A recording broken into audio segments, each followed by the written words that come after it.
शेर के माँ दुर्गा का वाहन बनने की कहानी तब शुरू होती है जब देवी पार्वती घोर तपस्या करके भगवान शिव को पति के रूप में पाने की कोशिश कर रही थी।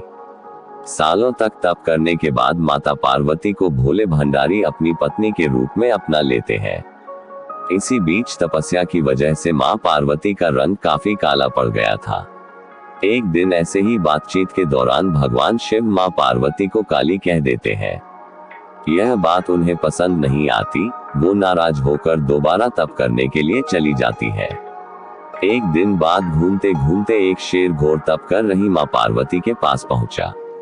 उन्हें खाने की इच्छा से वो वहां घूमता रहा। माँ को तप में लीन देखकर शेर भी वहीं इंतजार करता रहा। देवी का इंतजार करते करते सालों बीत गए। शेर माँ पार्वती के तेज की वजह से उनके पास नहीं पहुंच पाता था। कोशिश करता और असफलता हाथ लगने पर दोबारा लौटकर कोने में बैठ जाता।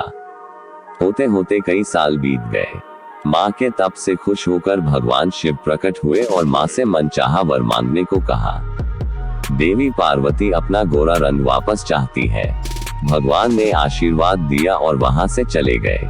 वरदान मिलते ही माँ पार्वती नहाने के लिए चली गई।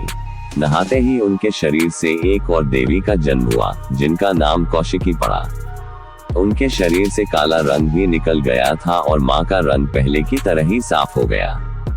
इसी वजह से माता पार्वती का नाम माँ गौरी भी पड़ गया। नहाने के कुछ देर बाद माँ की नजर शेर पर पड़ी। शेर को देखते ही उन्होंने भगवान शिव को याद किया और शेर के लिए भी वरदान मांगा। माता पार्वती ने भगवान से कहा, हे नाथ, यह शेर सालों से मुझे भोजन के रूप में ग्रहण करने के लिए इंतजार कर रहा था। मेरे पूरे तप के दौरान यही था। जितना तप मैंने किया है उतनी ही तपस्या इसने भी की है। इसी वजह से अब वरदान के रूप में इस शेर को मेरी सवारी बना दीजिए। भगवान ने प्रसन्न होकर माता की बात मान ली और शेर को उनकी सवारी बना दिया। आशीर्वाद मिलने के बाद माता शेर पर सवार हो गई और तभी से उनका नाम माँ शेरावाली और दुर्गा पड़ गया।